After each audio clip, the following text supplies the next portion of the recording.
Nii, aga nüüd me oleme vist nii kaugel, et võime jätkata. Minu selle osa pealkirjaks on siis andmetöötluse olulised aspektid, mis muidugi seab küsimuse alla selle, et millest Anna siis rääkis, aga ma lihtsalt siis jätkan nende oluliste aspektidega.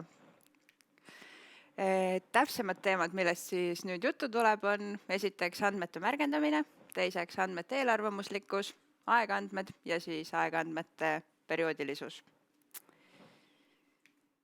Ja kõigepealt siis räägime andmete märgendamisest. Mis andmete märgendamine üldse on? Andmete märgendamine tähendab seda, et meil on mingisugused toorandmed, aga me soovime neid kuidagi tõlgendada, lisada neile mingisugused tähenduslikud sildid või märgendid. Ja see võimaldab masinõppemudelitel andmetest õppida tegema järeldusi. Täpsemalt siis meenutame nüüd eelmisest korrast masinõppeliike, et olid juhendatud õppimine ja juhendamata õppimine. Siis just juhendatud õpe on see, mille puhul meil on vaja märgendatud andmeid, sest et seal me soovime õppida andmeid siis kas siis liigitama või midagi muud tegema mingisuguse konkreetse tunnuse alusel. Näiteks, kui me räägime siin tekstide liigitamisest, mis on põhimõtteliselt minu lemmikteema, et seekord ennast ei tutvustanud, mina olen siis Tage Särg, töötan STAK-is andmeteadlasena, peamiselt tegelen keeleandmete töötlusega. Seega tekstide liigitamise puhul siis on olemas kaks varianti, klassifitseerimine ja klasterdamine, kus siis klassifitseerimine on see, et me soovime liigitada tekstid mingisuguste eeldefineeritud liikide kaupa, olgu need siis näiteks žanrid või autorid, et kui me anname arvutile ette ilma autori nimedeta hunniku tekste ja ütleme, et nüüd palun määratle need erinevate autorite kaupa gruppidesse, siis arvutil ei ole õrna aimugi, et mis need võimalikud autorid üldse olla võiksid ja nii edasi. Et selleks me peamegi siis andmed kõigepealt ära märgendama, et kui meil on olemas andmed, kus meil on olemas see tekst ja siis autori nimi, siis me võime paluda arvutil õppida, et õpi nüüd ära, et sellised tekstid on kirjutanud selline autor. Siin ongi siis näide ühest märgendatud andmestikust. See konkreetne väljavõte on Eesti Keele Instituudi poolt koostatud emotsioonikorpusest, kus on siis erinevad lõigukesed ajakirjandustekstidest ja nendele on antud siis märgendid, et positiivne, vastuoluline või negatiivne. Et siin me näeme siis esimeses tulbas on lihtsalt selle lõigu ID, teises tulbas on see märgend ja siis on see tekst ise. Ja loomulikult, kui me siis hakkame vaatama, et mida loetakse positiivseks, mida negatiivseks, mida vastuoluliseks, siis ilmselgelt nagu inimestel on väga palju erinevaid seisukohti selles osas, et emotsioonide tuvastamine on paraku väga subjektiivne teema ja seega märgendamise puhul ei saa kuidagi üle sellest, et loeb seega, kes märgendab seda teksti. Aga märgendada me võime ühest küljest nii, nagu siin on näidatud, et meil on tekst ja siis sellele tekstile on antud lihtsalt mingisugune konkreetne märgend, aga võib minna ka täpsemaks. Et siin on näide selle kohta, kuidas tekstis on märgendatud ära kõik nimeüksused. Siin on siis näitelause, et Selveri esindaja Mari Maasikas kommentaare ei jaganud ja siin siis selles ridadena esitatud lause esituses on siis igale sõnale määratud juurde märgend, et see O-märgend tähendab siis other, ehk siis see ei ole nimeüksus. Org tähendab loomulikult organisatsiooni, per tähendab isikut ja siis B-org tähendab, et see on beginning, ehk siis, et see on selle nimeüksuse esimene sõna. Ja see I, siin siis I-per tähendab, et see on inside, ehk siis, et see on nimeüksuse sees olev sõna. Et selline BIO skeemiks nimetatakse seda, on üsna levinud skeem nimeüksuste märgendamisel.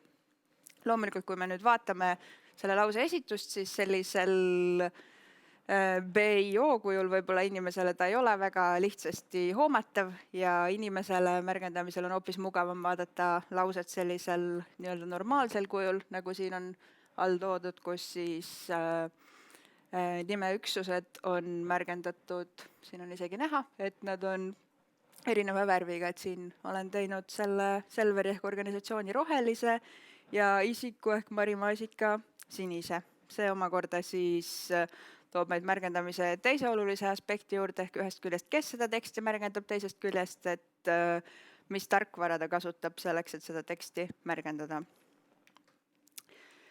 Siin on näide kolmandast võimalikust märgendamisest, et loomulikult märgendamise puhul ei saa üle ega ümber sellest, et me peame teadma, mida me märgendame ja sõltuvalt sellest, kui keeruline see asi siis on, meil peab olema mingisugune konteksti või eriala teadmus. Siin konkreetselt on toodud näide eesti keele süntaktiliselt ja morfoloogiliselt märgendatud korpusest, mis on põhimõtteliselt töö, millega ma tegelesin nii oma bakalaureuse lõpuaastatel kui ka terve magistri aja, et tegelesimegi siis sellise teksti märgendamisega, kus siis ülesandeks oligi üle kontrollida, et kõik need siin toodud märgendid siis oleksid tõesed, ehk siis siin on väga palju erinevaid tunnuseid, et see L siin on siis, L-ile järgnev on sõna lõpp, et siin tean on mina vorm, ehk see on N-iga märgitud, siis on V, main, indik, press, PS1, SGB, SAF, mis on siis kõik erinevad eesti keeles verbidele nagu omistatavad kategooriad, ehk siis, et see on põhiverb, see on kindlas kõneviisis, olevikus, esimeses isikus, ainsuses, jah, mälu hakkab alt vedama, igatahes. Jah, täpselt. Ehk siis, et sellise märgenduse kontrollimiseks, kui me nüüd võrdleme seda selle näitega, et mis on positiivne, negatiivne, vastuoluline, et siin ei ole vaja otseselt mingisugust konkreetset erialateadmist, samas kui me hakkame vaatama siin kõiki neid lingvistilisi tunnuseid, siis on ilmne, et meil on vaja märgendajaid, kes on esiteks kursis selle süsteemiga, kuidas neid märgendatakse, aga teisest küljest siis ka kursis piisavalt keele lingvistikaga, et suuta seda korrektselt märgendada. Ja loomulikult võib siis küsida, et kas see on nagu kõige optimaalsem viis seda teadmust siin esitada, sest et kui me vaatame, siis siin on veel lõpus sellised numbrid, mis siis tähistavad tegelikult sõnade sõltuvusi lauses üksteisest, ehk siis see 1-0 tähendab seda, et see siin on lause kõige peamine sõna, sellel nii-öelda ei ole ülemust, aga siis näiteks see omas käest on siis, et see käest on selle sõna omas ülemus. Ja niimoodi seda nagu visuaalselt vaadata ei ole eriti mugav. Kui me vaatame, siis põhimõtteliselt see on nagu sarnane näide selles mõttes, et see on teine lause, aga põhimõtteliselt samuti siin on toodud need lause liikmed, ehk siis on märgendatud ainult siis nii-öelda koolis õpitavad lause liikmed, eks ju, et täiend, alus, öeldis, määrus, sihitis, siis me saame natukene paremini võib-olla aru, kui siis, kui me vaatame sellist sodi. Ja võib ka küsida, et miks meil siis nagu üldse on vaja selliseid asju märgendada, eks ju, aga see annab meile mingil määral infot lause sisu kohta, et kui me teame, et see laps on see subjekt, alus, kes teeb ja kala on objekt, sihitis, kellele tegevus on suunatud, siis ühtlasi me saame aru, et kumba pidi see söömine siis toimub. Aga võib ka siis mõelda, et kui me räägime nüüd nendest sõnadevahelistest seostest, mis siin on kujutatud niimoodi numbritena, et siis tegelikult neid on võib-olla hoopis parem vaadata sellisel puukujul, et kui me saame kohe visuaalselt vaadata, et vot see sõna on selle sõna ülemus ja et näiteks väike laps siis moodustab mingisuguse omaette alamüksuse selle lause kontekstis. Kui me nüüd räägime andmete märgendamisest, siis loomulikult me ei märgenda ainult tekstilisi andmeid, vaid näiteks ka pilte. Siin on siis toodud hulk erinevaid pildikesi, mille puhul siis mõnede puhul on üsna selge, et kui me tahame need märgendada kassideks või koerteks, siis on suhteliselt selge, milleks me peaksime nad märgendama, aga siis on jällegi mingisugused, mille puhul tekib küsimus, et mis on see meie märgenduse eesmärk, et kas näiteks see, mis siin all paremas nurgas on, et kas see tuleks siis märgendada kassiks või see tuleks märgendada mingi muu märgendiga. Samuti siis, mis me teeme, kui me peame märgendama kõik asjad kassideks ja koerteks, aga meil on siis selline asi seal asjade hulgas, et tõenäoliselt siis tuleks see kas eemaldada või teha midagi muud. Ja samuti nagu tekste saab märgendada erineva granulaarsuse astmega, saab märgendada ka pilte. Et ühest küljest me võime võttagi nagu pildid ja panna piltidele ühe märgendi, teisest küljest võib siis ära märgendada näiteks, ma ei tea, loomade puhul mingisugused silmad, ninad, kõrvad ja nii edasi, või ka siis võib hoopiski mingite ülesannete jaoks, näiteks isesõitvad autod, märgendada nii-öelda suuremaid pilte, kus on peal mitmeid objekte ja siis liigitada neid objekte vastavalt sellele, et mis on meile parajasti oluline, et autode puhul ilmselt on oluline vahet teha, et kas on tegu auto, jalgratta või jalakäijaga, sest et need liiguvad erinevate kiirustega. Samas loomulikult mingites rakendustes on vaja olla veelgi täpsem ja ei piisa sellest, et tegu on isikuga. Näiteks kui me räägime siin Veriffi isikutuvastusest, siis kui sa näitad talle enda pilti, enda dokumendi pilti ja ta kinnitaks, et jah, tegu on isikuga, siis see ilmselgelt ei oleks piisav, vaid me peame ikkagi suutma aru saada, kas tegu on just selle konkreetse isikuga. Ja siin ongi siis kokkuvõtlikult toodud need märgendamise olulised aspektid. Ühest küljest me peame teadma, mida märgendada, ehk siis, et mis on need tunnused üldse andmetes, mis on meile olulised, nagu Anna siin tõi ka näite siis sellest punasest küpsisepakist, et kui ma ostan küpsiseid, siis tõenäoliselt mul on suhteliselt ükskõik, mis värvi pakis need on, kui ma ostan T-särgi, siis tõenäoliselt mind juba võib-olla huvitab, mis värvi see T-särk siis on, ja siis on veel mingid teised asjad, mis värvi alusel isegi on natukene nagu eristuvad tooted, et näiteks ma ei tea, roheline tee ja punane tee tegelikult ei ole nagu, nad on küll mõlemad teed, aga nad on siiski erinevad teed.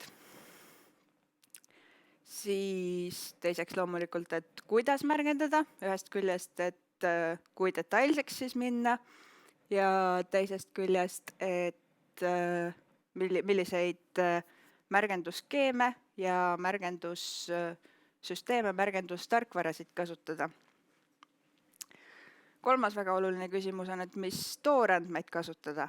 Et võime mõelda küll, et me tahame teha mingisuguse ägeda süsteemi, mis, ma ei tea, e-mailidest aitab tuvastada, ma ei tea, ähvardusi, aga siis, kui me mõtleme, et me hakkame nüüd märgendama neid andmeid, siis tekib kõigepealt küsimus, et aga kust me siis need andmed saame. Et kas meil on juba omal olemas mingil põhjusel piisav hulk ähvardustega e-maile või siis siin tulevad nüüd siis ka arvesse igasugused privaatsuse ja andmete privaatsuse küsimused, et ma ei tea, kujutame ette, et ma töötan kuskil ettevõttes, mul endal ei ole nii palju neid ähvardustega e-maile, võib-olla ma tahaksin nagu kõigi oma kolleegide meile ka saada, et ma saaksin sealt ka neid ähvardusi märkida, aga siis võib-olla mu kolleegid kas ei taha neid mulle anda või siis isegi kui nad annavad, siis seal tegelikult riivatakse mingite kolmandate isikute õigusi juba. Et selles mõttes ja no alati nagu e-mailid on selles mõttes mitte just halb näide, aga selline väga tugevat privaatsust nõudev näide, et loomulikult on ka palju nagu muid andmeallikaid, mis on paremini kättesaadavad, aga siis on jällegi küsimus, et kui me kasutame mingisugust muud, ütleme siis tekstiliiki, siis et kui me tahame seda märgendust rakendada omakorda teistsugust liiki tekstidel, et siis see ei pruugi nii hästi toimida. Ehk siis me peaksime märgendama selliseid andmeid, mille pealt me tulevikus tahame neid ennustusi teha, mitte et me märgendame suvalised andmed, treenime süsteemi ja loodame, et see töötab ka teistel andmetel väga hästi. Siis on loomulikult see küsimus, et kes meil ikkagi märgendab, mis siis sõltub suuresti sellest, et kui keeruline see ülesanne meil on, et kui me võtame näiteks röntgenpiltide märgendamise, et kas sellel inimesel on mingisugune, ma ei tea, rinnakuluumurd või mitte, et siis siin meil on ikkagi tõenäoliselt vaja nagu kasutada spetsialistidest märgendajaid, mitte me ei saa võtta mingisugust crowdsource imist, et me lähme nüüd paneme mingisuguse süsteemi üles ja palume suvalistel inimestel märgendada, et kas selle pildi peal siis on nagu see luumurd või mitte, sest et kõik lihtsalt ei oska neid röntgenpilte lugeda. Ja loomulikult siis väga oluline küsimus, et kui palju märgendada, ehk siis, et kui palju andmeid meil vaja on. Loomulikult traditsiooniline vastus on see, et nii palju kui võimalik, aga loomulikult siis nii palju kui võimalik, nii vähe kui vajalik, eks ju. Et üldiselt alustataksegi siis niimoodi, et tehakse mingi osa, treenitakse süsteem, vaadatakse, kuidas toimib. Kui tundub, et võiks asja saada, siis ilmselt märgendatakse veel ja veel ja veel. Loomulikult, kui me oleme juba mingisuguse esmase süsteemi paika saanud, siis me saame selle esmase süsteemi abil juba kõigepealt automaatselt märgendada mingisugused andmed ja siis me saame lihtsalt lasta inimestel üle kontrollida selle märgenduse, siis jällegi uuesti treenida süsteemi ja uuesti lasta kontrollida, kuni jõuame rahuldava tulemuseni. See oleks see, kuidas ideaalmaailmas asjad käiksid, aga tegelikult muidugi ei kipu projektides olema piisavalt sellist märgendamisressurssi, märgendamisjõudu, et tihtipeale tehaksegi siis kas 1-2 iteratsiooni ja siis loodetakse, et nüüd loodetavasti on hästi.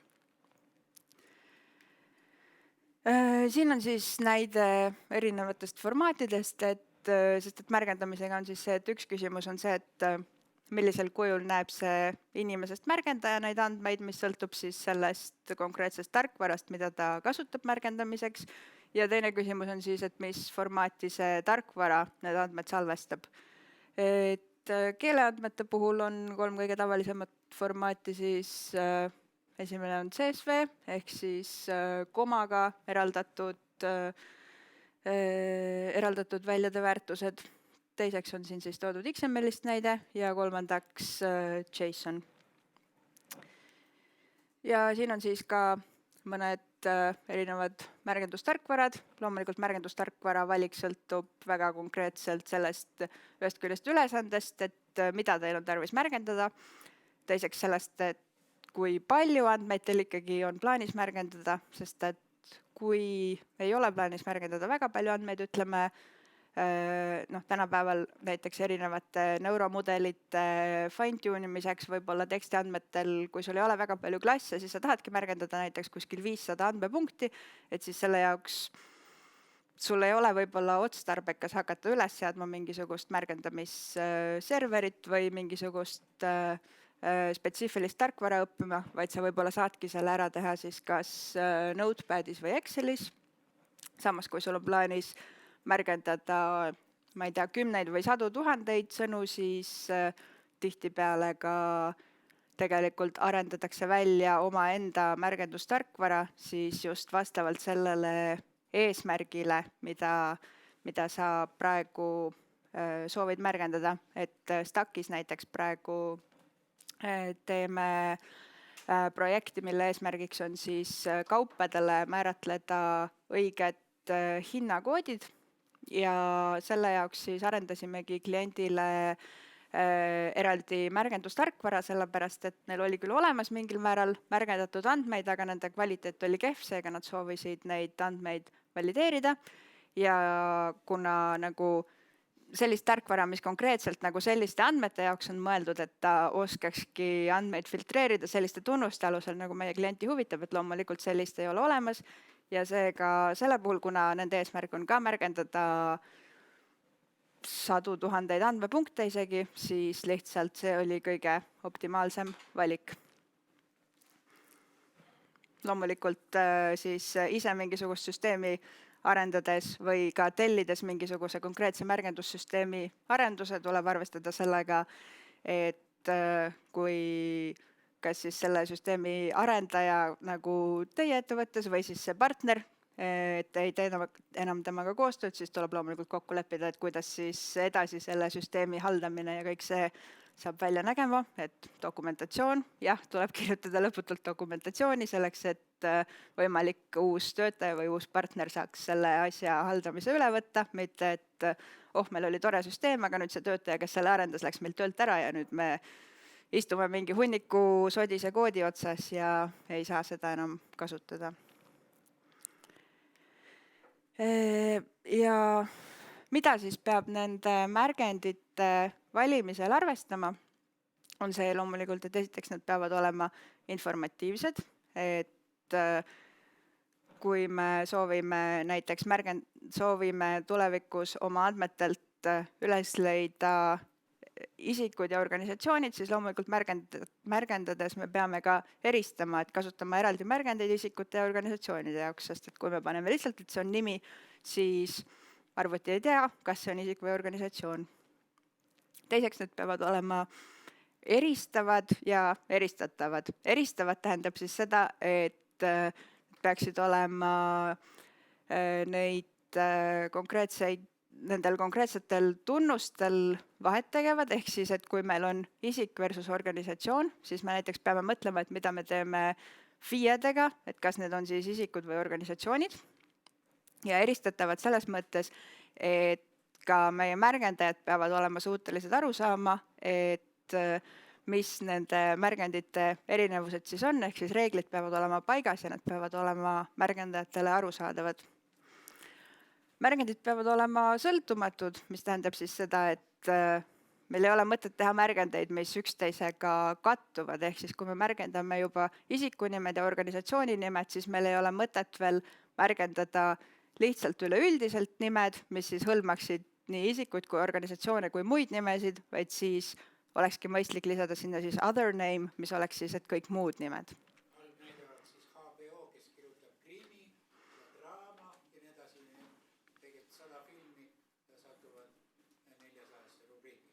No selles mõttes, et jah, siin siis toodi näide, et halb näide on see, kui pannakse ühele filmile külge mitu rubriiki, et näiteks nii krimi kui draama, et siis selles mõttes see otseselt ei ole probleem, selles mõttes, et kui meie eesmärgiks on see, et kui me soovime leida pärast siis krimifilme või draamafilme, siis sellised filmid tuleksid mõlemas kategoorias välja, siis siin meil on lihtsalt mitmene märgendus, aga kui me nüüd mõtleksime välja mingisuguse natukene üldisema kategooria, ütleme mängufilm, ja siis me märgendaksime, et need on krimi, mängufilm ja draama ja siis meil tekib segadus, et mis asi see mängufilm siis nüüd õieti on, et kas ma ei tea, komöödia siis on ka mängufilm ja et kuidas me siis seal hakkame vahet tegema. Ja loomulikult siis märgendid võiksid olla tõesed, ehk siis kui meie märgendajad märgendavad, siis nad võiksid märgendada asju õigesti, mis kõlab nagu triviaalne probleem, aga tegelikult olles ise tegelenud massiliselt märgendamisega, siis ükskõik kui hoolikas sa püüad olla, siis ikkagi paratamatult tulevad seal vead sisse. Ja siin tuleb siis mängu selline mõiste nagu ground truth, mis siis eesti keeles võib-olla võiks kõlada maapealne tõde. See mõiste pärineb siis meteoroloogiast, kus siis loomulikult igasugune ennustamine on selle nagu üks põhilisi tegevusalasid, eks ju, ja seal see tähendab siis koha peal tehtud vaatluste teel saadavat infot. Ja siis masinaõppe puhul siis üldiselt selle ground truth'i all mõeldakse märgendajate märgendatud ja siis üle kontrollitud märgendust, mis siis mõningate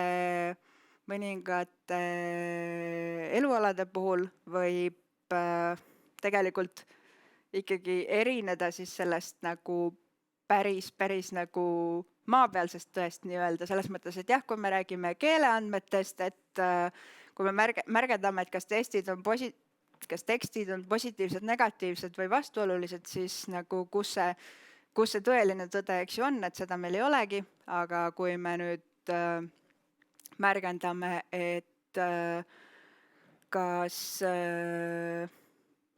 ma ei tea, mingisuguse pildi peal paistab, et inimesel on kopsus mingisugune moodustis, et siis võibki olla, et nagu inimesest märgendajad nagu nõustuvad, et jah, et see moodustis ilmselt on see kopsuvähk või mis iganes, aga võib ka olla, et tegelikult need inimestest märgendajad eksivad, ma ei tea, pildi kvaliteet on kehv või on mingisugune probleem, et tegelikult ikkagi seda ei ole. Ehk siis eeldus on see, et märgendajate märgendus on tõene. Ja andmete märgendamisel siis on ka mõõdikud, ehk siis ühest küljest täpsus, et kuivõrd see märgendajate märgendus ühtib tõega, tõde on siis loodetavasti võimalikult objektiivne, ja teisest küljest kvaliteet, ehk siis, et kui meil on mitu erinevat märgendajat, et siis kui ühtselt nad märgendavad. Ja siin siis veel olulisi aspekte, et üks on siis domeeni ja konteksti tundmine, sealhulgas siis arusaam sellest, et mis on selle asja üleüldine eesmärk, et kas meil on vaja neid punaseid küpsisepakke märgendada. Teiseks siis agiilsus, ehk siis üldiselt, kui me hakkame mingisugust andmestikku märgendama, siis alguses küll pannakse paika mingisugused reeglid, aga tegelikult selle töö käigus siis tekib inimestel igasuguseid küsimusi, tekib igasuguseid dilemmasid, avastatakse, et võib-olla tegelikult oleks mõistlik teha natukene teistmoodi ja seega see valmidus siis selliseid muudatusi teha ja niimoodi agiilselt edasi minna. Siis on veel oluline töömahu mõistmine, et mõnede asjade märgendamine läheb kiiremini, mõnede asjade märgendamine läheb aeglasemalt. Loomulikult sõltub sellest, et kui pikk on see kontekst, kui me räägime keeleandmetest, kust sa pead seda nähtust otsima, et kui me lihtsalt anname sulle ette sõna, sa pead ütlema, et kas see on positiivne või negatiivne, siis see läheb kiiremini kui siis, kui me anname terve tekstilõigu, mida sa pead kaaluma. Aga teisest küljest ka näiteks, kui me räägime videote märgendamist, siis hinnang on, et tund aega videot võtab umbes 800 tundi märgendamist, sellepärast et videot märgendatakse lihtsalt freimide kaupa, ehk siis iga kaader tuleb eraldi märgendada. Ja siis tuleb loomulikult ära otsustada tasustamise skeem, et kas seda tehakse siis aja või selle märgendamise mahupõhiselt. Loomulikult see siis mingil määral mõjutab ilmselt seda, et ühest küljest kas siis kui kiiresti see märgendaja töötab, kui ta saab tasu mingisuguse konkreetse hulga tehtud üksuste eest, siis ta tõenäoliselt tahab võimalikult kiiresti teha. Kui ta saab tasu lihtsalt tundide eest, siis tal on võib-olla rohkem motivatsiooni põhjalikult süveneda sellesse probleemi. Ja muidugi siis ka andmete turvalisus, et kui me tahame mingeid andmeid märgendada, siis me ei saa üle ega ümber sellest, et me peame neid andmeid märgendajatele näitama. Ja siis loomulikult küsimus, et esiteks, kas me üldse tohime neid andmeid nendele märgendajatele näidata. Teiseks siis, et need peavad olema kusagil piisavalt turvaliselt talletatud vastavalt siis nende andmete nõudmistele. Ja siin on siis ka üks link, kust soovi korral leiab rohkem infot märgendamise kohta. Kas on konkreetseid küsimusi seoses märgendamisega? Märgendamine ikkagi käsitöö? Jah. Mõnikord poolautomaatne, selles mõttes, et kui meil on juba mingi süsteem olemas, siis me võime selle süsteemiga märgendada, kontrollida süsteemi väljundit, aga siiski. Nii, aga kui ei, siis lähme aegandmete juurde. Nii.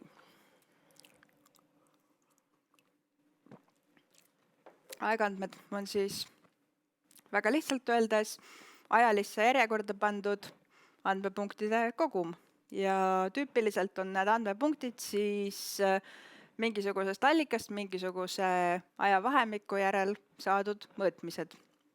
Ja milleks neid kasutatakse siis põhimõtteliselt ennustamiseks. Ehk siis kas siis muutuste jälgimiseks ajas või siis mustrite tuvastamiseks. Siin on siis väike näide aegandmete kohta, et mõtlesin slaide tehes konkreetselt, et mis oli minu elus viimatine kokkupuude aegandmetega, et loomulikult neid on väga palju, aga siis tuli meelde, et minu vend tegi sellise toreda katse, et temal on kass ja siis sugulane tegi sellele kassile ka sellise toreda majakese, nagu siin pildi peal on näidatud, aga siis kassid teatavasti tihtipeale on üsna pirtsakad ja siis ka temal tekkis küsimus, et aga kas see kass seal majas tegelikult käib ka, sest et nagu näha seda väga tihti ei olnud ja siis ta pani kassimajja anduri, mis mõõdab kassimajas temperatuuri ja selle põhjal siis saab sellise graafiku, et siin on näha siis nädala lõikes, et millal siis see kassimaja oli kasutusel nende ülemiste kriipsude puhul ja siis alumiste puhul, et millal see kassimaja ei olnud kasutusel. Ja siin on siis sama asi päeva lõikes, et näeme, et kass käis majas hommikul kella 8 paiku, kella 10 paiku, kella 11-12 paiku, ehk siis kui tema oli tööl ja siis veel õhtul korraks. Et loomulikult kassimaja kasutus ei ole nagu kõige olulisem probleem, mida võib-olla analüüsida, aga maailmas on palju muid probleeme, mida saab aegandmete abil käsitleda. Nii, siin on meil küsimus, ma märkan. Mis tarkvara oleks hea fotode märgendamiseks? Ausalt öeldes mina jään vastuse võlgu. Ma ei ole ise mitte kunagi fotosid märgendanud ja seega on kellelgi teisel midagi soovitada. See on väga hea vastus. Ühesõnaga vastus oli, et neid on kindlasti väga palju.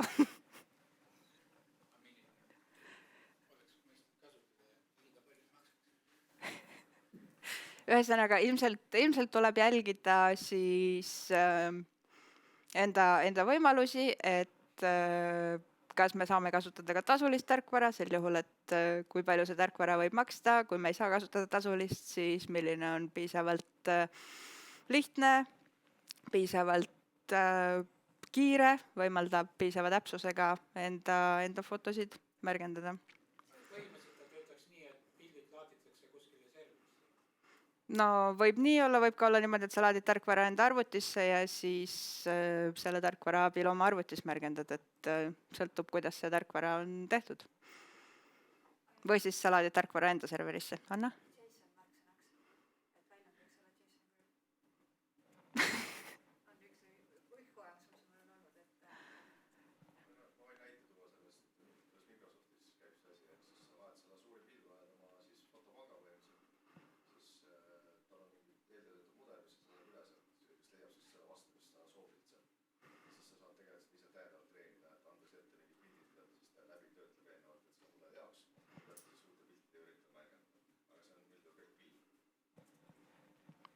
Selge, ühesõnaga me peame kasutama mikrofoni, kui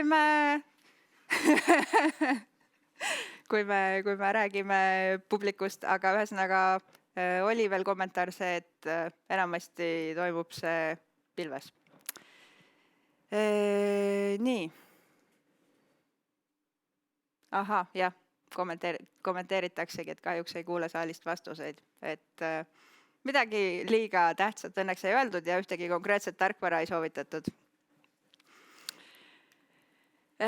Nii, ühesõnaga lähme edasi nüüd aegridade analüüsiga, et milleks? Üleüldiselt siis aitab mõista protsesse ja sündmusi, mille käigus need uuritavad andmed on genereeritud ja kui me siis sobitame nendele andmetele mudeli, saame me ka siis ennustada tulevikku või siis monitoorida ja tagasisidestada mingisuguseid protsesse või sündmusi.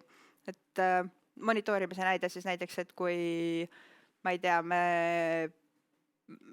müüme mingit kaupa ja siis märkame järsku, et ühel hetkel näiteks muidu laupäeviti müüakse iga laupäev, ma ei tea, 100 eset, aga siis üks laupäev üldse ei müüda, siis võib-olla selgub, et jah, et tõepoolest, et meie veebileht oli maas ja seetõttu ei saanud keegi seda kaupa osta.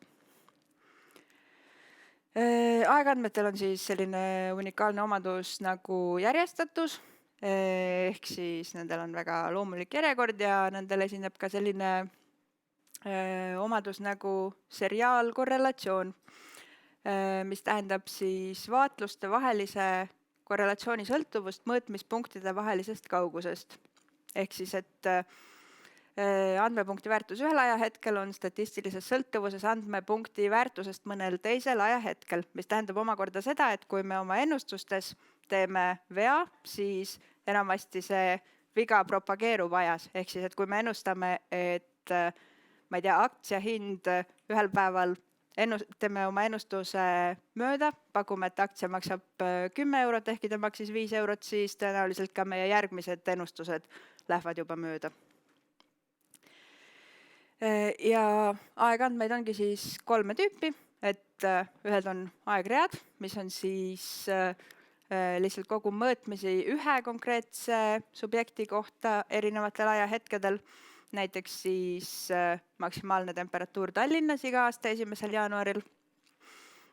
Teiseks võivad olla siis mitmemõõtmelised, kus on võetud ainult üks ajahetk, aga mitu erinevat mõõtmist. Näiteks siis maksimaalne temperatuur, õhuniiskus ja tuule kiirus Tallinnas 1. jaanuaril 2022 ehk siis ühel konkreetsel kuupäeval. Ja kolmandaks siis paneelandmed ehk siis, kus on hulk erinevaid subjekte ja olemas ka siis see ajaline järgnevus. Ja aegridade analüüsil kasutatakse siis iseenesestki mõistetavalt minevikus toimunud infot selleks, et ennustada tulevikku ja muuhulgas siis on olulisteks aspektideks trendide tuvastamine ja sesoonsete mustrite analüüs. Trendid on siis süstemaatilised muutused aegreas ja siis trendi suund ja tõusunurk võivad siis kas olla püsivad või muutuda. Ja kui me vaatame andmeid, siis andmed võivad olla kas statsionaarsed või mittestatsionaarsed, mille jaoks on olemas erinevaid statistilisi teste. Siin on näiteks Dickey-Fulleri testi mainitud ja siit me näeme siis siin ülemisel vasakpoolsel pildil on statsionaarne protsess, mis küll käib üles-alla, aga kokkuvõttes jääb ikkagi suhteliselt samaks ja siis teine on mittestatsionaarne protsess, mis kõigub ka nagu üldvaates. Ja kui me räägime trendist, siis sellise andmerea puhul on suhteliselt lihtne näha, et mis see trend võiks olla, et seda on võimalik nii lineaarselt kui ruut- ja kuuptrendiga üsna hästi modelleerida. Kui meil on nüüd sellised andmed, siis loomulikult on natukene keerulisem juba vaadata seda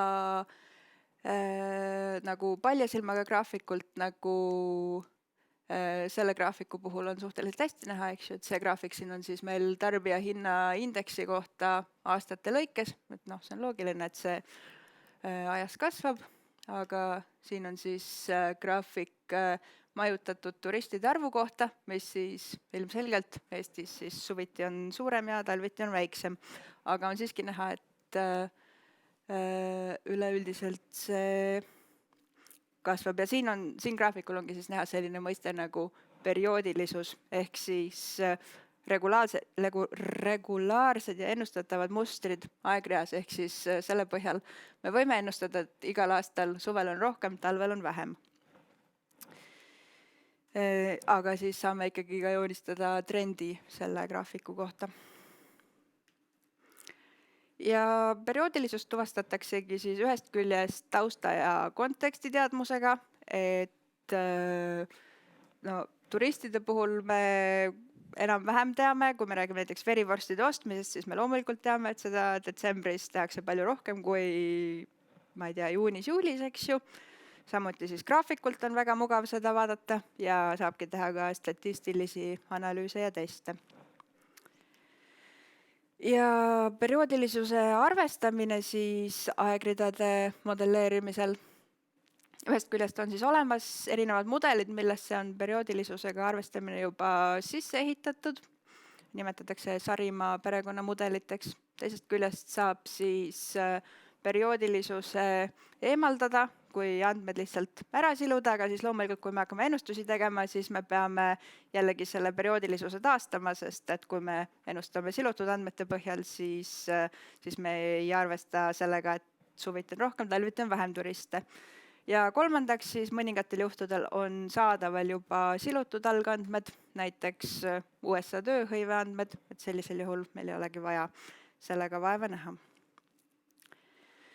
Ja siin on siis ka näide aegridade analüüsi kohta, kus on siis kõige ülemisel graafikul on nii-öelda absoluutandmed ja siis kolmel alumisel on siis välja joonistatud ülevalt teine on siis perioodilisus, kus on näha, kuidas see periooditi kõigub, siis ülevalt kolmas on trendandmetes ja siis kõige alumine on see nii-öelda ülejääk ehk siis see osa, mis ei vasta siis ei sellele perioodilisele muutusele ega ka trendile.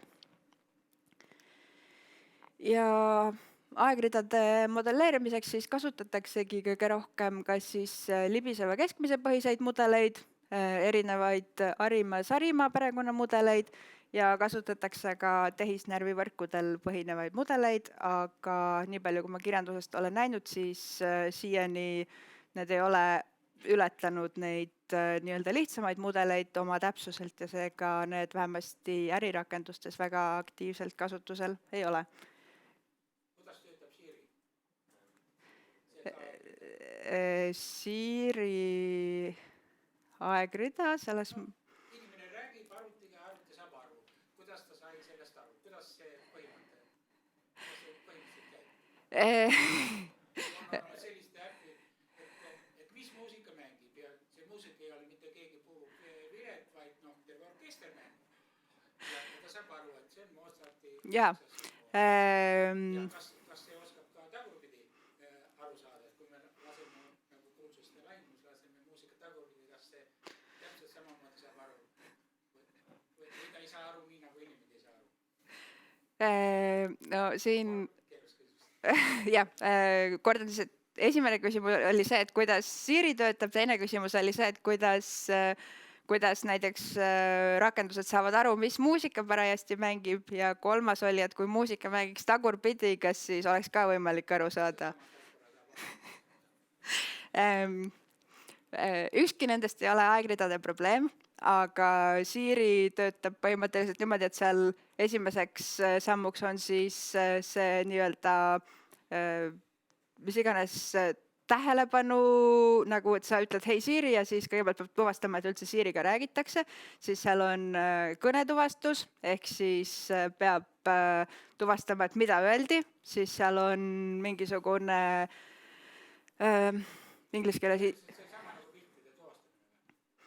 No põhimõtteliselt jah, kõnetuvastus, helituvastus üldiselt ongi selles mõttes pildituvastus, et heli konverteeritakse pildiks ja siis selle põhjal tuvastatakse, kui me räägime näiteks sellest muusika tuvastamisest. Igatahes siis Siris edasi on kõnetuvastus, siis seal on mingisugune intent classification ehk siis mingisugune kavatsuse tuvastus, et mida see inimene siis soovis ja siis on mingisugune algoritm, mis siis kas siis leiab talle vastuse, teeb selle tegevuse, mida ta soovis või siis kinnitab üle, et kas ta soovis seda või teist või kolmandat ja nii edasi.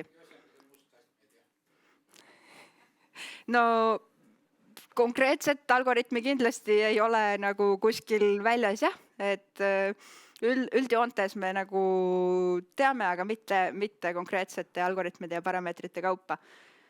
Selleks, et muusikat ära tunda, peab olema kuskil kõikide muusikute nagu näitised, jah?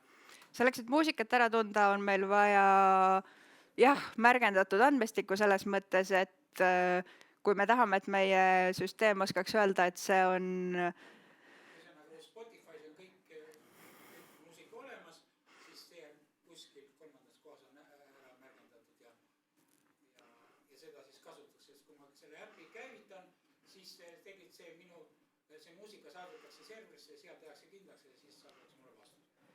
Aga selleks peab seal serveris olema siis juba märgendatud. Jah, tegelikult on see ka juba Spotify's märgendatud, sest et Spotify's on ju kirjas, et mis esitaja, mis lauluga on tegu, mitte sealt ei tule lihtsalt tundmatu muusika.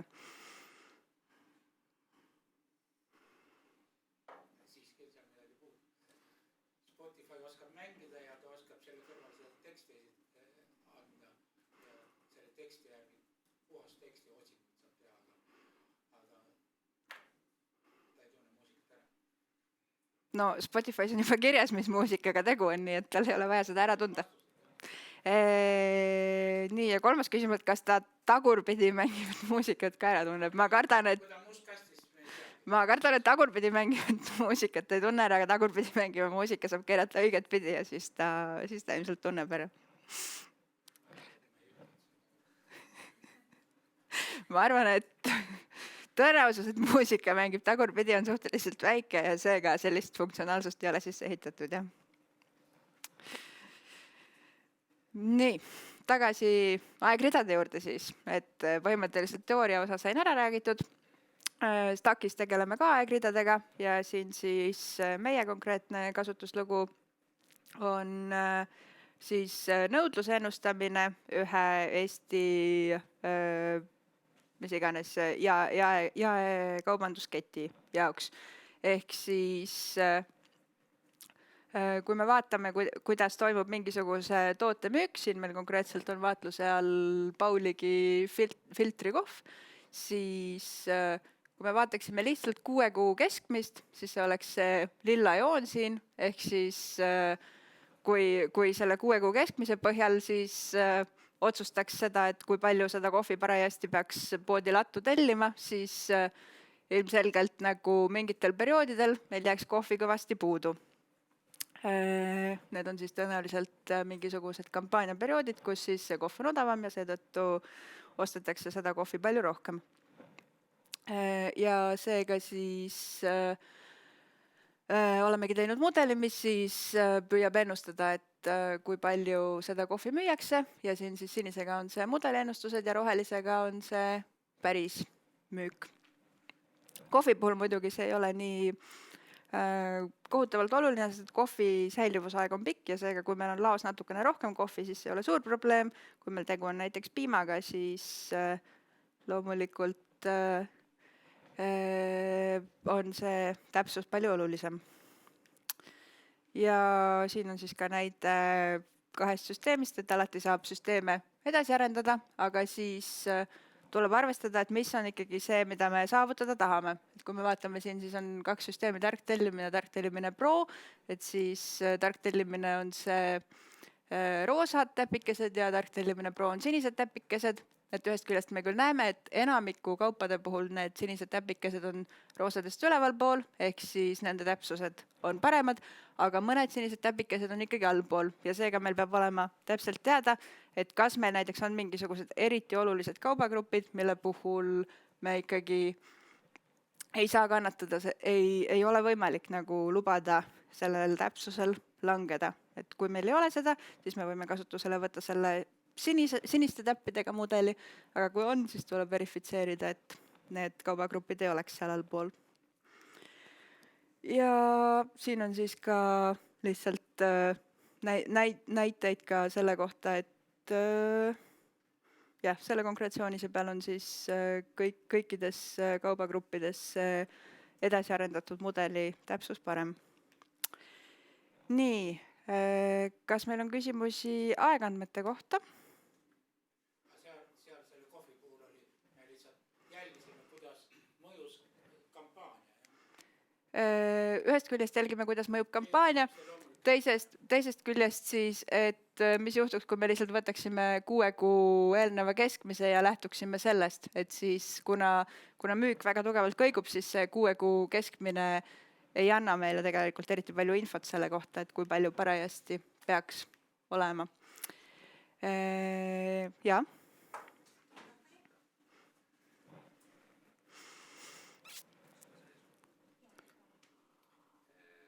Kui palju tarbimisharjumuste puhul arvestatakse seda ajalist perioodi, kui me siin muusikast oleme juba palju rääkinud, et kui ma näiteks kasutan 4 aastat Spotify'd ja sellest ajast 80% ma olen näiteks džässmuusikat kuulanud.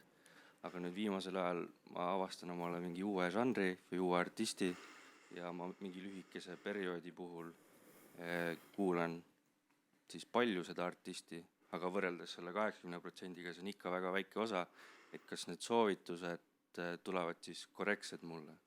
No minule kui tarbijale või see seda saab muuta kuidagi? see sõltub väga palju sellest konkreetsest algoritmist ja konkreetsetest parameetritest, mis on kasutusel, eks ju, et no me ei tea, milliseid algoritme Spotify kasutab, et selles mõttes me saame seda nii-öelda reverse engineerida, kui me ise teeme nagu meelega mingisuguseid käitumisi ja siis me vaatame, et kas ja mis selle tulemusel muutub, eks ju. Aga nagu ma ei tea vähemalt, et Spotify oleks kuskile avalikult nagu välja pannud, et mida nad konkreetselt kasutavad, et see ei olnud võib-olla ainult nagu muusikale suunat, ma tahtsin lihtsalt näitena tuua seda, mõtlen üldiselt tarbimisharjumustega, et ma ei tea, see võib olla ükskõik, mis olema poes näiteks, ma avastan mingi uue toote, et mis on see mingi üldine periood? No siin on see nagu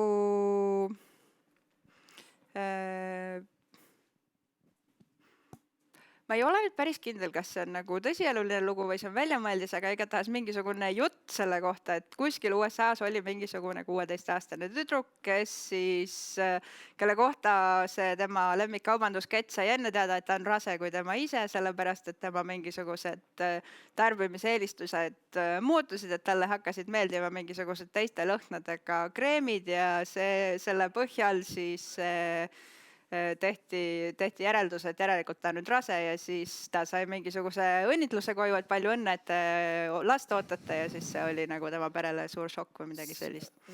Tegelikult see lugu oli natuke põhjalikum, et Walmarti müügijuht läks ükskord analüütikute juurde, ütles, et kas on võimalik teada saada naiste käitumist, nagu poes liikumine käitumist selle järgi, et naisterahvas, kes tõenäoliselt on, kes on rasedad juba, et ei paista küll välja, aga on rasedad, on ju.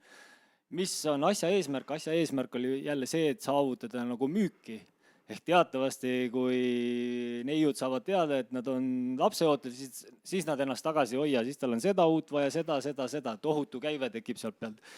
Ja analüütikid jõudsid nii kaugele, et nad suutsidki ette ennustada seda, et nad nagu neiud või naised ongi lapseootel jäänud ja seal tekkiski see sama andmetest või selle eetika küsimus, kus oligi see, et tegelikult oli 15-aastane neiu, kus saadeti see suunatud pakkumine nagu ära ja siis isa tuli poodi ja oli väga pahane selle peale, et mis asja, mis ja kus ja kuidas oli kuri ja siis nädalavahetusel tulid siis koos perega, et siis oli isa ka teada saanud, et ta tütar nagu rase on.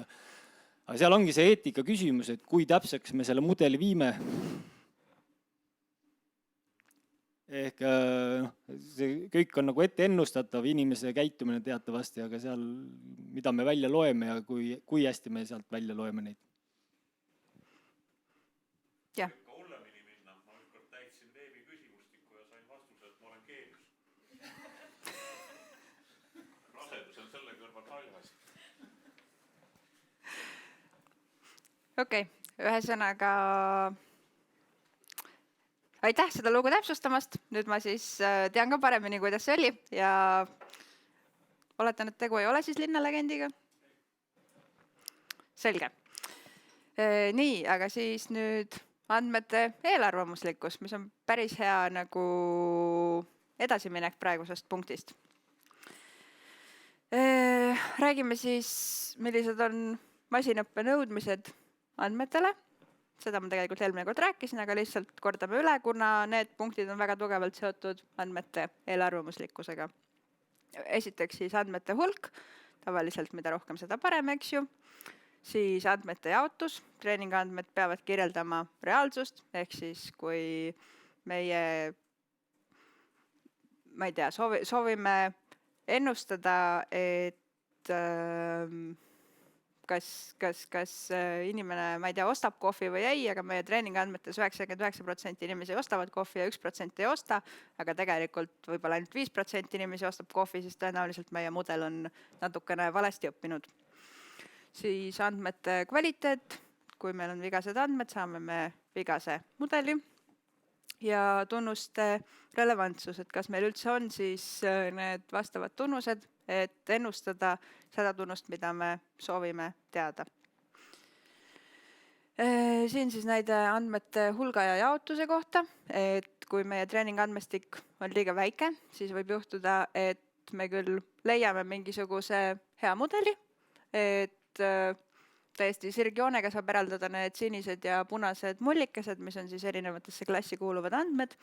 Aga kui me siis võtame juurde rohkem andmeid päriselust, siis me võime avastada, et tegelikult andmed jagunevad hoopis niimoodi ja seega see eelnevalt väga hästi kirjeldav sirgjoon tegelikult enam üldse ei kirjelda nende andmete jaotust, samas kui selline kõverjoon aitaks päris hästi. Siis loomulikult andmete kvaliteet, et kui me mingil põhjusel siis salvestame ka siis katkised andmed, puuduvad andmed või midagi taolist, siis kui meil on mingisugune süsteem, mis näiteks ennast automaatselt igal öösel treenib, siis võib juhtuda, et kui me oleme teinud mingisuguse vea, siis see süsteem treenib ennast ka rumalaks. Et loomulikult siin siis tasub mõelda igasugustele anomaaliate tuvastamise automaatsetele süsteemidele või siis manuaalsetele igaks juhuks pealevaatamistele või ka siis nii-öelda canary deployment'ile ehk siis, et kõigepealt deploy'd ainult mingisugusele väiksele osale serveritest või kasutajatest see muudatus ja siis vaadata, et kui tuleb väga palju mingisuguseid raporteid, et kõik on väga halvasti, siis parandada ja siis deploy'da suuremale seltskonnale. Probleemid andmetes siis näide, kus on haiguslugudest välja võetud inimeste pikkused lihtsa regulaaravaldisega ja ehk siis ongi, et kirjas on kas pikkus või kasv, eks siis on mingisugune number ja siis on mingid sentimeetrid näiteks. Siin on siis mehed ja naised, ebatraditsiooniliselt on siis mehed roosade täpikestega, naised siniste täpikestega.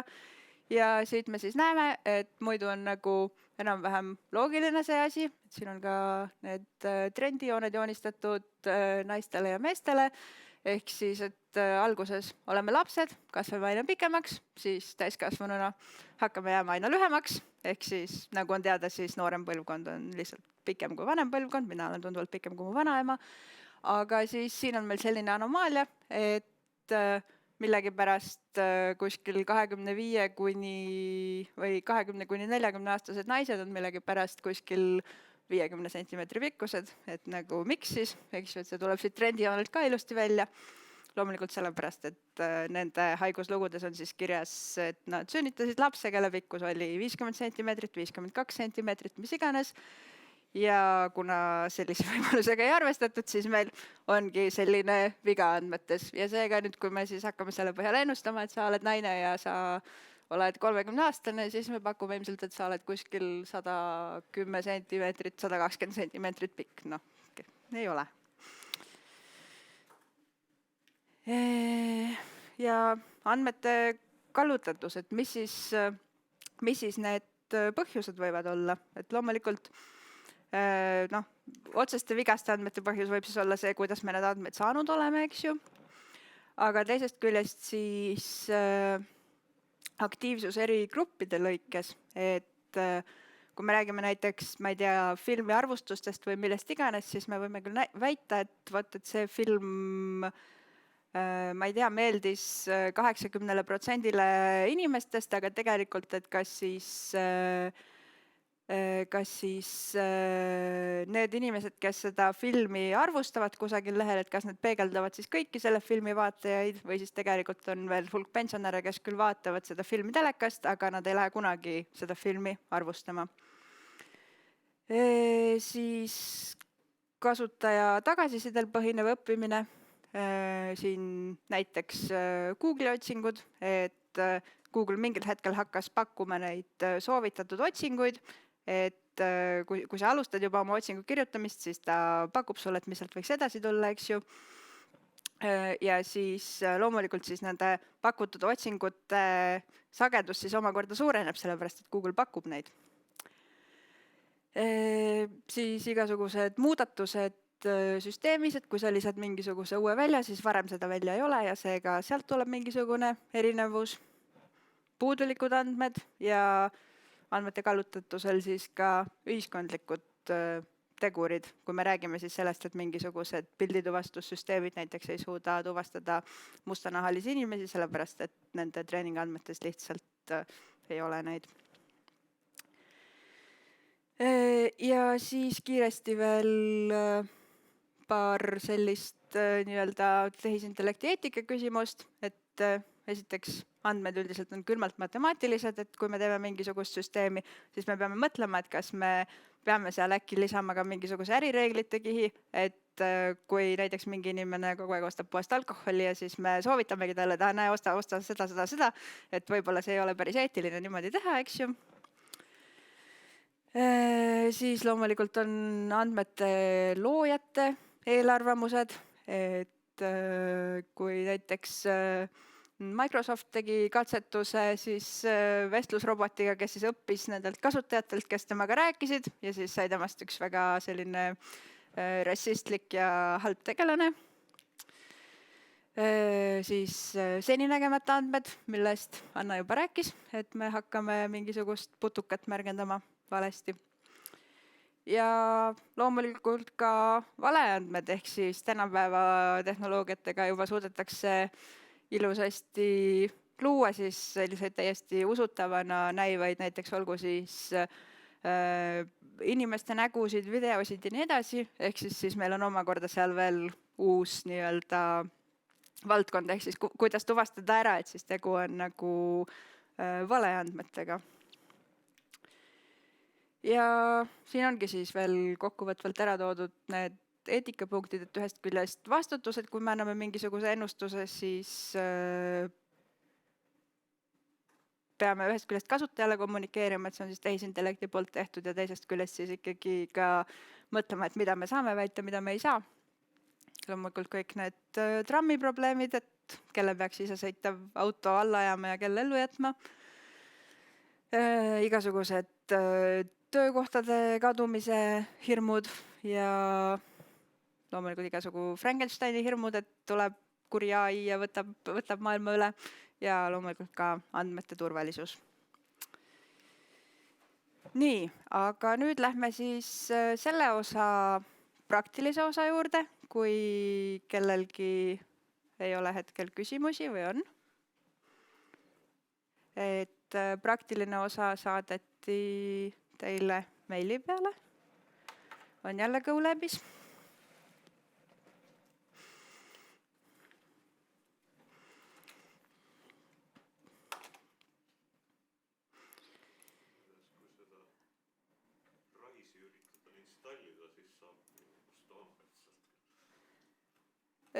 Jah, seda raisi ei ole jälle vaja, et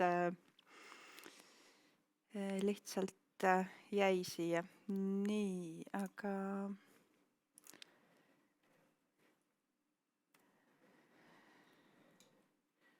vaatame, kas ma saan natukene. Nii, ühesõnaga oletan, et kas leidsite või kohe leiate selle GoLabi üles. Siin siis kõigepealt on jällegi meenutus, kuidas see töötab, aga kuna Anna selle juba nii ilusasti enne üle käis, siis ma vist ei hakka praegu uuesti selgitama. Kõik mäletavad, et tuleb kas siis vajutada play nuppu või siis vajutada shift ja enter. Ja esimeseks teemaks siin siis on andmete eelarvamuslikkus. Kui te olite eelmine kord siin, siis me vaatasime sellist teemat nagu distributiivne semantika, konkreetsemalt vaatasime siis eesti keele word-to-vec mudeleid. Ja kui me eelmine kord olid meil näited selle kohta, et kui me paneme sisse sibul ja porgand, siis meil tulevad sarnased sõnad stiilis kaalikas, kapsas ja tomat, siis nüüd vaatame natukene selliseid kuidas ma ütlengi siis vastuolulisemaid näiteid võib-olla, et kuna need konkreetsed mudelid on treenitud kui ma õigesti mäletan, siis eesti keele koondkorpuse peal, mis sisaldab peamiselt ajakirjandusteksti, aga natukene ka mingisuguseid veebitekste ja ilukirjandust, siis see on ikkagi suhteliselt neutraalne. Kui me oleksime sellesama mudeli treeninud näiteks interneti kommentaaride pealt, siis tõenäoliselt oleksid need tulemused hoopis hullemad.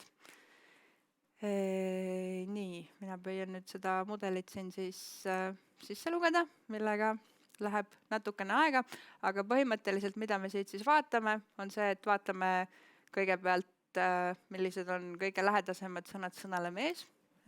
Kui keegi on selle mudeli juba saanud sisse loetud, siis tal on need juba ees. Nii palju, kui ma mäletan, siis need midagi eriti huvitavat ei olnud. Seal on, jah, nagu me näeme, siis konteksti põhjal kõige sarnasemad on siis mees, naine, naisterahvas, meesterahvas, tüdruk, noormees ja nii edasi, ehk siis suhteliselt igav. Samuti, kui me anname näiteks ette, et peab olema nagu sarnane sõnaga mees ja võimalikult vähe sarnane sõnaga naine, siis me näeme ka, et see on nagu suhteliselt loogiline võib-olla, et noh, jah, puraan on vägagi omane, eks ju. Aga kui me siis vaatame nüüd vastupidi, et mis on siis nagu seotud naisega ja mitte seotud mehega, siis me näeme siin väga huvitavat mustrit, et siin on siis pereplaneerimine, vanemlus, reproduktiivtervis,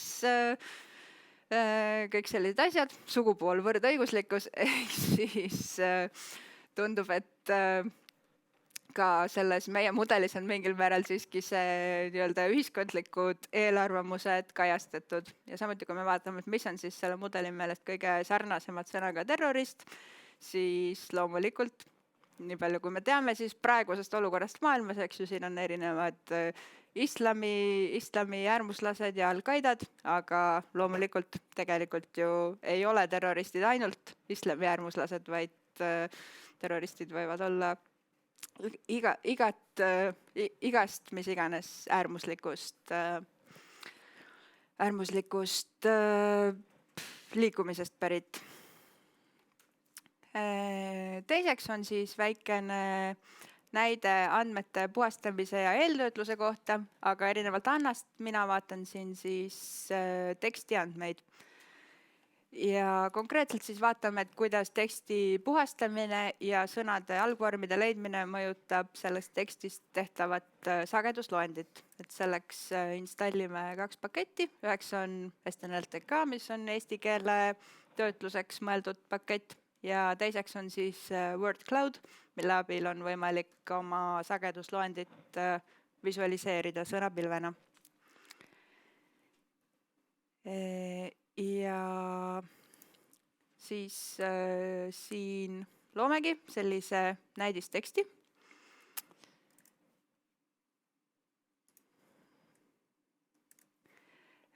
Ja siis kõigepealt vaatame niisama, et kui me lihtsalt selle teksti tühikute koha pealt ära lõhume, et mis me siis saame, et 10 kõige sagedasemat sõna meil on ka, kust tuleb näiteks või, et selles mõttes see ei ole meile eriti informatiivne, kui me tahame näiteks kas siis teha mingisugust andmebaasi, kus meil on mingid võtmesõnad tekstist või siis mingit nii-öelda ülevaadet teksti sisust saada.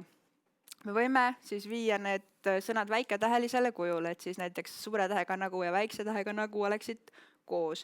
Aga noh, selles tekstis väikse tähega nagu ei olnud, nii et seega see nagu on ikkagi sagedusega 1. Aga tekstide puhul vähemasti selliste väga rikkaliku muutmisvõimalustega keeltel nagu eesti keel on levinud võte tekstide lematiseerimine ehk siis sõnade algvormide leidmine. Ehk siis kui meil siin on praegu sõnad tuleb on, eks ju, sõna tulema, detailide on sõna detail, siis me viime need kõik algvormidele. Siin me siis muuhulgas näeme, et sõnadena käsitletakse ka kirjavahemärke ja meie kõige sagedasemad sõnad on siis koma, olema, punkt, nurgas, AK. Ja kui me vaatame siis seda loendit, siis nagu siin nagu midagi oleks, aga samas midagi oleks nagu üle ka. Et tegelikult siis ilmselt võiks olla huvitav vaadata just nimisõnu, sellepärast et need tunduvad need, mis on informatiivsed selle teksti kontekstis ja seega me võime ka vaadatagi ainult nimisõnu. Kui me vaatame nimisõnu, siis me näemegi, et siin tuleb siis nurgasaag, lõikenurk, tööriist, puitdetail. Ehk siis see annab juba üsna hea ülevaate sellest, et millest see tekst räägib. Ja võime seda siis ka visualiseerida sõnapilve abil. Siin on nüüd siis toodud ka selline väikene iseseisev ülesanne. Praegu meil vist oleks mõistlikum vaadata see notebook lõpuni ja siis, kui juhtub aega üle jääma, siis võite ise teha või siis teine variant, et võite kodus teha. Põhimõtteliselt siis sama asja läbiviimine, ainult et andmeteks on siis eesti vanasõnad.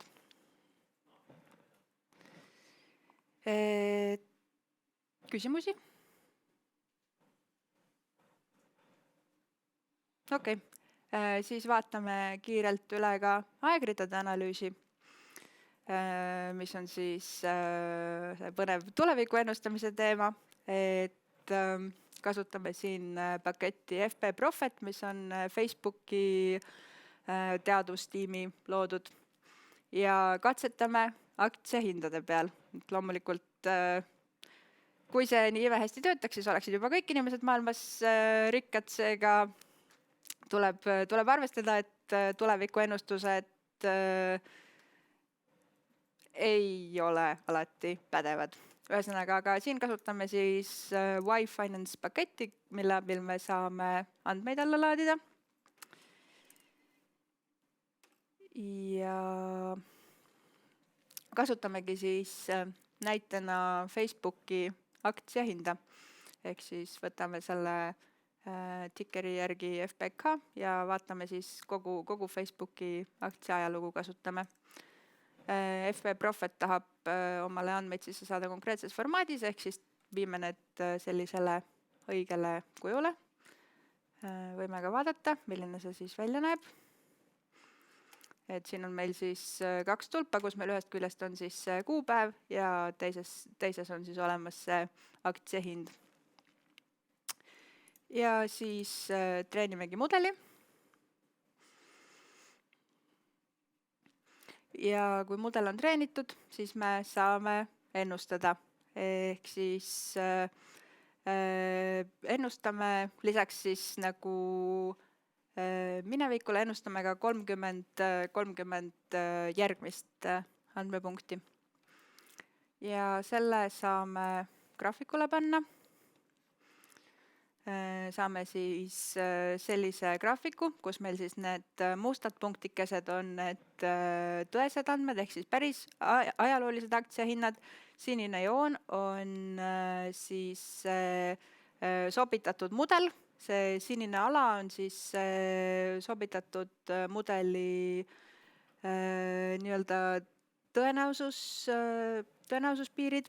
Ja siis praegu siin lõpus on väga väikselt näha see, et siin on need 30 päeva tulevikku, kus meil siis praegu veel neid andmeid ei ole teada. Ja seda me saame kuvada ka komponentidena, millest enne rääkisin, ehk siis ühest küljest meil on trend andmetes, mis on siis selline üleüldine suundumus. Siin ta siis näitab meile ka nädalapäevade kaupa, et kolmapäeviti on Facebooki aktsiad kõige soodsamad. Ja siin on siis aastate, nagu aasta lõikes, et millisel ajal, et siis kuskil juuli alguse paiku on olnud kõige soodsam ajalooliselt. Ja saame siis teha graafiku ka ainult viimase aja kohta, et kui me vaatame siin seda joonist, siis on suhteliselt raske välja lugeda, et mis siin siis ikkagi selle 30 järgmise punkti jooksul juhtub. Et siis võime nii-öelda sisse zoomitud joonise teha, kus me siis näeme natukene paremini, et mis see ennustus siis on. Et võite siis 6 aja pärast uuesti vaadata, et kas see siis vastab tõele või mitte. Et siin on ka siis jällegi selline ülesanne, mida võite ilmselt pärast kodus teha, et katsetage seda näidet, proovige mõnda muud aktsiat ja uurige, et mis siis juhtub, kui te küsite ennustusi mingi pikema perioodi kohta, mitte ainult 30 andmepunkti. Ja edasi jõudnutele siis ka lisa, et proovige mudelit valideerida ja paremaks teha. Siin on viide olemas. Kas on selle osa kohta praegu küsimusi?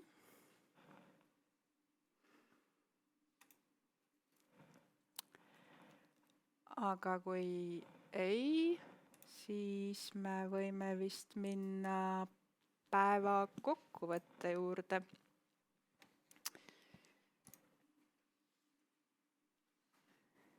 Ehk siis kokkuvõtteks loomulikult kõige olulisem sõnum tänasest siis, et tehisintellekti ja masinõppe aluseks on andmed ja need andmed peavad olema kvaliteetsed, ehk siis prügi sisse, prügi välja põhimõte. Kui me treenime mingisugustel ebatäpsetel halbadel andmetel, siis tõenäoliselt ka meie mudel ei ole just parim. Paljude ülesannete jaoks on vaja andmeid märgendada, millest rääkisin pikalt, sealhulgas, et edukas märgendamine eeldab pühendumust ja konteksti tundmist. Masinõpe ei ole maagia, vaid see on siiski keerukas matemaatika, mis ühest küljest siis on tõepoolest erinevate mudelite ja algoritmide rakendamine ja edasiarendamine, aga teisest küljest eriti just sellistes mitte siis teaduse eesmärgiga tehtavates töödes, vaid ka siis äri või mis iganes riigisektoris kasutatavates rakendustes tihtipeale rohkem efekti annab andmete parandamine, andmete juurde märgendamine, kui siis mingisuguste väga uhkete mudelite loomine ja edasiarendamine. Ja loomulikult, et tasub alustada sammhaaval, et kõigepealt uurida, kas see projekt võiks üldse teostatav olla, kas on olemas mingisugused andmed, kas on olemas võimekus neid andmeid luua, kas nende andmete pealt saab õppida soovitud tunnust, soovitud ennustust tegema ja siis teha mingisugune pilootprojekt ja kui see on edukas, siis jätkuprojekt. Ja kas on kellelgi mõtteid, küsimusi, kommentaare, olgu siis viimase osa kohta, minu teoreetilise osa kohta, Anna praktilise ja teoreetilise osa kohta või ka seoses 2 eelmise koolitusega, sest et täna on siis meil 3. ja lõplik koolitus lõppemas. On olemas nähtamatud lennukid, nimelt varglennukid, et radarid need ei püüa. Ja ma alles hiljuti eile lugesin ühte artiklit, kus on see tehisintellekti puhul, et piltide tuvastamisel on võimalik ka saavutada seda, et need süsteemid, mis tuvastavad inimest, läheb seal Pekingi keskväljakult läheb inimene üle ja süsteem kohe tuvastab, et see on just see Li Ping. Ja kontrollitakse, kas ta tohiks siit üle minna või mitte. Aga on võimalik süsteemi petta, et sa paned selga sellise T-särgi, et sa muutud nähtamatuks, et süsteem ei peagi sind inimeseks. Kas see on legend või on see tõsi? Nii, küsimus oli siis selle kohta, et kui on olemas lennukid, mida ei tuvasta radarid, et kas on võimalik inimesele panna T-särk, mis muudab inimese nähtamatuks? Inimese jaoks on ta nähtav, aga süsteem, mis on mingi algoritmide veel üles ehitatud, et see tegelikult ei saa aru, et see on inimene. Teab, et seal mingit üks kilekott lendab seal üle väljaku. Ta ei pea teda inimeseks. Ta näeb küll, et see midagi on, ta ei pea teda inimeseks. Tõenäoliselt on võimalik, see sõltub loomulikult sellest konkreetsest süsteemist, aga mulle tundub, et kui inimene saab aru, et tegu on inimesega, siis see ei ole nagu väga otstarbekas süsteem, et kui Anna siin rääkis, et tihtipeale on eesmärgiks luua süsteeme, mis on täpsemad ja paremad kui inimene, siis selles mõttes luua süsteem, mida on võimalik petta või... Need on näiteks terroristid, kes lähevad ja teevad midagi ja automaatsüsteemid, mis jälgivad, et pangale või sularahakeskusel keegi ei lähene, aga aga see ei avasta teda. Mõtlen seda, et näotuvastusprogramm ei ole üles ehitatud T-särgile, vaid on konkreetselt näole ja selle. Aga kus ta teab üldse saad nägu otsida, noh. Ta ei otsi ju puuokstest ju kogu aeg. See on nagu teine teema üldse, aga ma arvan, et paljud on Harry Potterit vaadanud, aga see T-särk ja teine on see, et see teatud gruppidest levib, et tema järgi jälitatakse, kui ma hakkan juba midagi otsima, panen 2 tähti sisse Google'isse, siis juba pakub järelikult minu järgi jälitatakse. Need on vandenõu teooriad. No käitumuslikud mustrid on ka, ma lugesin Soome politsei kroonikat, kus pangaröövel võeti rajalt maha mitte kuriteo pärast, vaid sellepärast, et ta kõndis pool tundi panga ees edasi-tagasi, suht pähe tõmmatud ja kogu juurde. Nagu supervõimas tehnoloogia. Hiinas oli ju see, et need avalikud käimlad ja inimestel tekkis komme varastada sealt osadel inimestel WC-paberit ja tehti siis targemaks, õpetati tehnoloogiat. See, kes oli juba varastanud, see järgmine kord enam paberit ei saanud. Ära edasi räägi.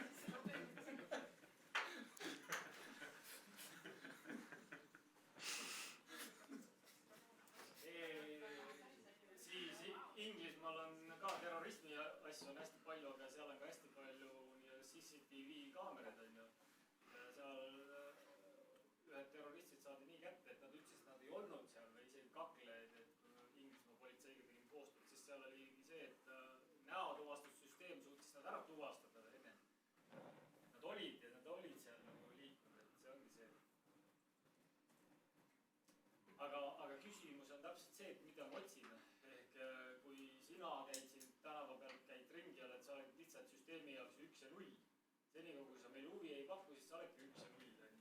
Aga kui sa meil huvi hakkab pakkuma kusagil või kellelgi hakkab huvi pakkuma, siis su kohta seal leitakse väga palju.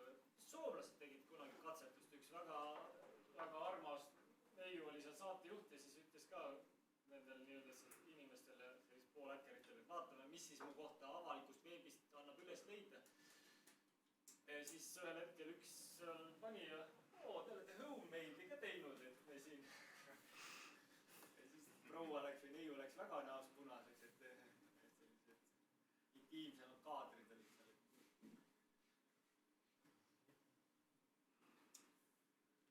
Aga kas küsimus on lihtsalt see, et me võime neid hirme nagu mõelda, aga kas need nagu realiseeruvad, et kui sinna poole ei liiguta, ei ole nagu eesmärk seda, siis ongi see, et võiks ju öelda andmete pealt, võiks öelda ka, et need inimesed, kes kogu aeg käivad tööajal väljas värsket õhku hindamas, et need kõige suurem tõenäosus on surra on ju vähki, kui me lihtsalt andmetel peale vaatame. Aga kui me hakkame vaatama seda, et mida ta seal väljas teeb, see on nagu teine teema. Siin on tegelikult see huvitav, oli juttu nendest andmete kallutatusest ja tõlgendatavusest ja siin on nagu väga ilmsed paralleelid näiteks niisuguste asjadega nagu korrelatsioonanalüüs ja sellest on ju super palju ägedaid anekdootlikke näiteid, mida siis kõik on statistikaga nagu ja millised jahmatavad jaburused tulevad välja, kui hakata need korrelatsioone tõlgendama põhjuslike seostena. Kuulsamaid asju on see, kus Ameerika osariigis leiti, et uppumissurmade sagedus kalapüügi ajal ja abiellumiste sagedus on täpselt paralleelsed. Go figure. Ja, eks selliseid näiteid on palju.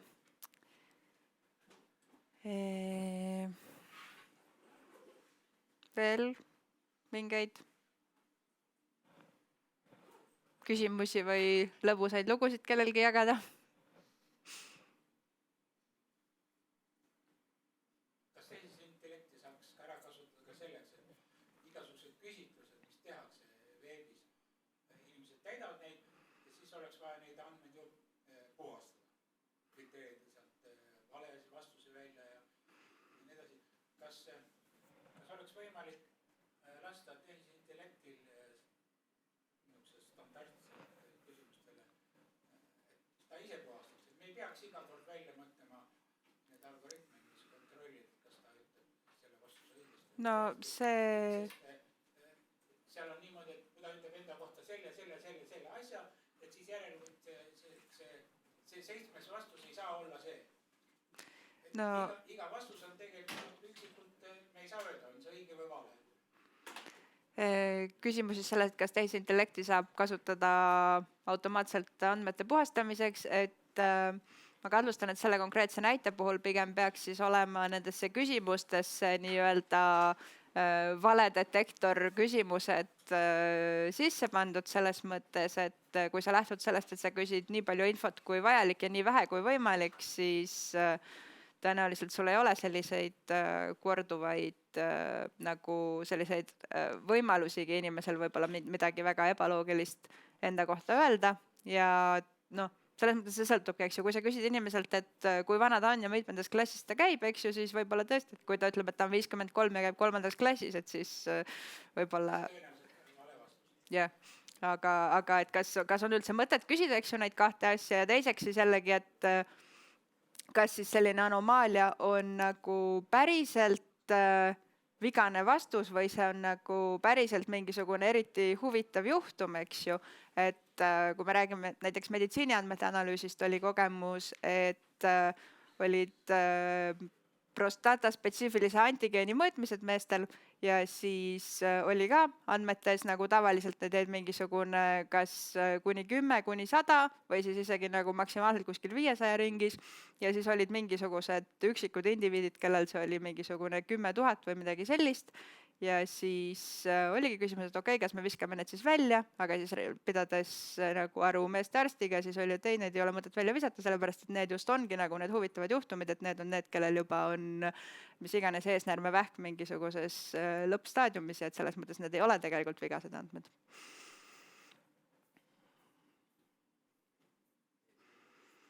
Ehk siis, et samuti, kas see 53-aastane, kes käib 3. klassis, et kas ta ongi selline nagu mis iganes huvitava elukäiguga inimene või siis see on viga?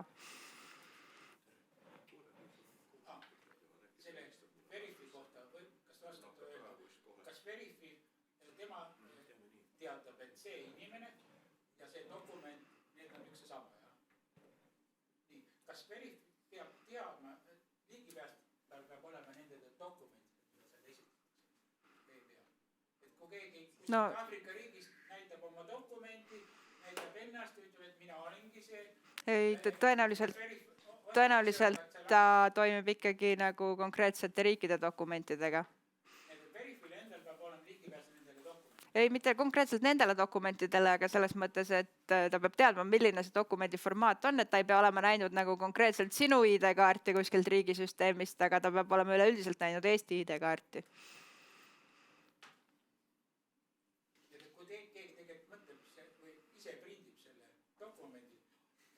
Aga sa võid ju proovida. Näitab seda, aga sinna kirjutab midagi muud ja ütleb, et ta on see keegi teine inimene, siis see Veriff läheb. Aga proovi järgi.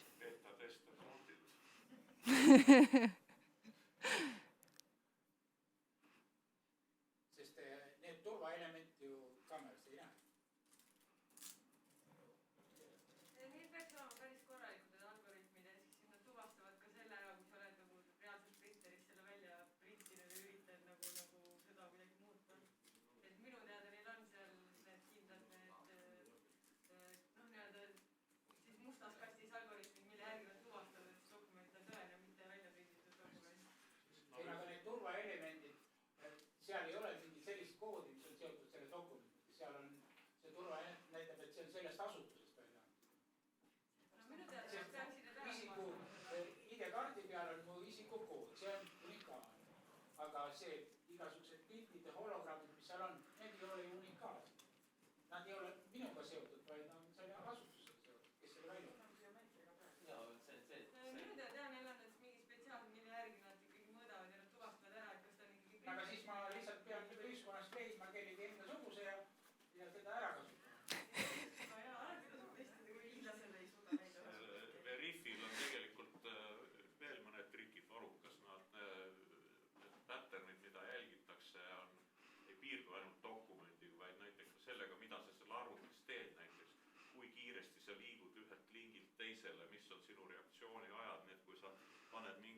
Monkey seal pudeli õlle eest niimoodi lood temaga uue identiteedi ja siis hakkad seda ise kasutama, siis tõenäoliselt sind paljastatakse, ühesõnaga see ei tööta. Et see on tegelikult ülipõnev teema.